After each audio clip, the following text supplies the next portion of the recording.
Joe, just walk us through what happened at the end of the fourth quarter. It seemed like you Lance went back in the locker room. What were you dealing with? Yeah, just had something happen a little bit. Wasn't feeling probably 100%, so just trying to make sure I was right. All right, where are you going? Good. Yeah, felt good coming out. What did you get hurt on a sack? Was it? Yeah, just kind of landed a little bit awkward. How you So, feeling right now?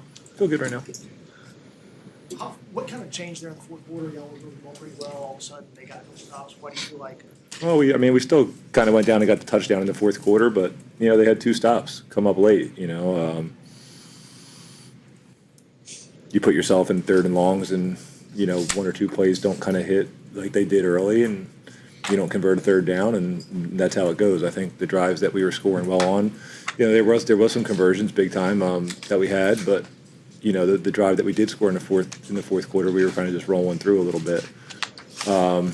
You got to expect at some point they're going to come up and play it tough, and you're going to have to make some plays, and we just weren't able to do it.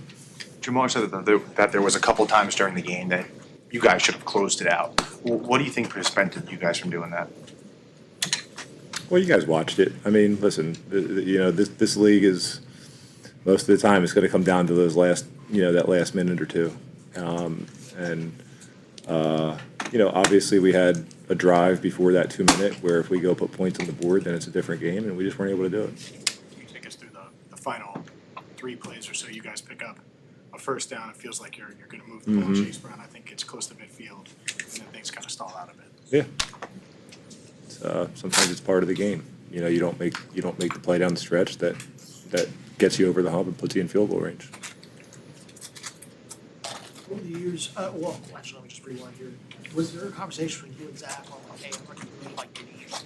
What was that like when you were engaging, whether you wanted to, were you able to go back in or not? What was that process like? It was so quick. I mean, it was just kind of like there was not much conversating. It was like it just all happened so quick, and next thing you know, we're out there and we're going. So. Was there a thought that you would? I mean, let's say they got to stop. Would you have come back out? Kind of what happened there at the end? I wasn't really thinking about that. I was just thinking about getting back out there. Yeah. Is there any concern? I know it's early. It just Yeah, I don't think so. We'll have to wait and see. What we talk about. You've been in the game a long time. What makes young guys kind of turn into leaders in a locker room over the course of time? Like, what enables guys to go in and kind of take those roles the longer they're in a locker room? Well, I think the biggest thing is proving it day in and day out that you're the type of guy that's going to show up and work hard and give it your all, give it 100% every day. I think I think those things kind of start with just your actions. How you show up. You show up with intention every day, and I think the more you can do that, then it just slowly happens. Is that something you think guys can learn over time? Can they, or is that something that you kind of guys can definitely learn from looking at other guys and seeing how they show up and when they show up and kind of the process they go through. I think you can definitely learn how to become somebody that comes in and works with intention and has and has detail in what they do and has passion for what they do. And I think you can definitely feed off of that and learn yourself, and then become the guy that that other guys are looking to. Zach said the message to the team after the game was someone needs to step up. In an NFL locker room of adult men, how is that typically received when a coach is saying someone needs to step up? Yeah, I mean, we're all men, coaches included, and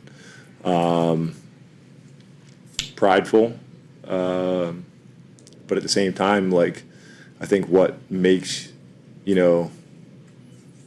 a good football player a tough grown man is the ability to look inward and maybe acknowledge some of the things that he can get better at.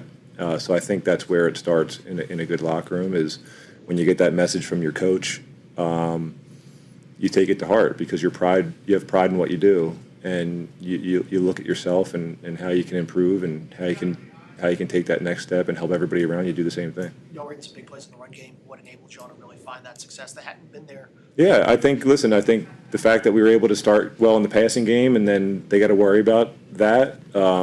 It opens up a little bit inside, and then you got to give credit to the offensive line and the running backs just for kind of doing their thing. That last series, I guess Jamal was saying the last couple of plays, they were just doubling them, right? Yeah. We were trying to get a double move on them one time, just because sometimes when they come and double you, they got one guy outside, one guy comes inside, he gets a little low, and maybe you can kind of get over the top. But I think we expect that a little bit. You know that they're going to have to do something like that. There was a few third downs throughout the course of the game where they made sure they doubled him, and that's a credit to them. But at the same time, like, we know those things are going to happen with those guys, and you got to find ways to overcome it a little bit. And for most of the day, we did. It's just in crunch time, we weren't able to make it happen. As a quarterback, do you feel extra as the game kind of goes on and you feel like you're going to have to keep scoring? Does that feel added pressure as the game goes on? Will that for y'all be able to run, execute on it? What's that? I think if you let it, then you can. But ultimately, you just got to focus on your process and going out there and executing. And I think when you can take your mind off of being a fan on the sideline or like putting yourself in that mode of watching the game, just wanting your team to win, then you can focus on your job at hand and give yourself the best chance of success. I think when you kind of remove yourself and you become that fan and you just want to win, and that's when you can get caught up in all the wrong things and feel the pressure more than you want to, and then you're not going to play the way you want to. So it's such a tough thing because we all want to win the football game. But during those 60 minutes, you really have to remove yourself from those thoughts, from having those thoughts, and just kind of try to stay even and go out there and play the play. That being said, do you feel like y'all maybe put off the gas in the fourth quarter? Did you sense that? I don't think so. No, I really don't think so. I mean, we went down and scored, and then they scored, and we got the ball, and our mindset was go down and score again, and we didn't. I mean, I don't think there was any stepping off the gas. I really don't. Maybe we just didn't execute. I would assume we just didn't execute as well as maybe we wanted to on some of those last 6, 7, 8 plays. I think that's the only time. Offensively, you guys got going for most of the game, but is there one or two plays for you personally that stand out that you wish you could have back?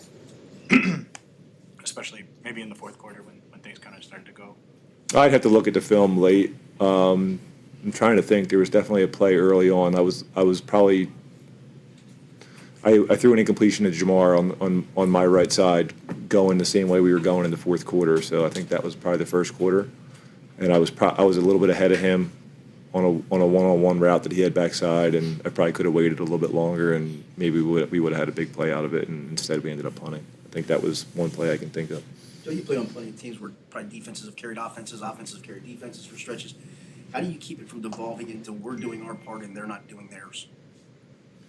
I think that slips into people's heads, like it's hard not to. And I think it more slips into the side's heads who feels like they're not necessarily, living up to their standard.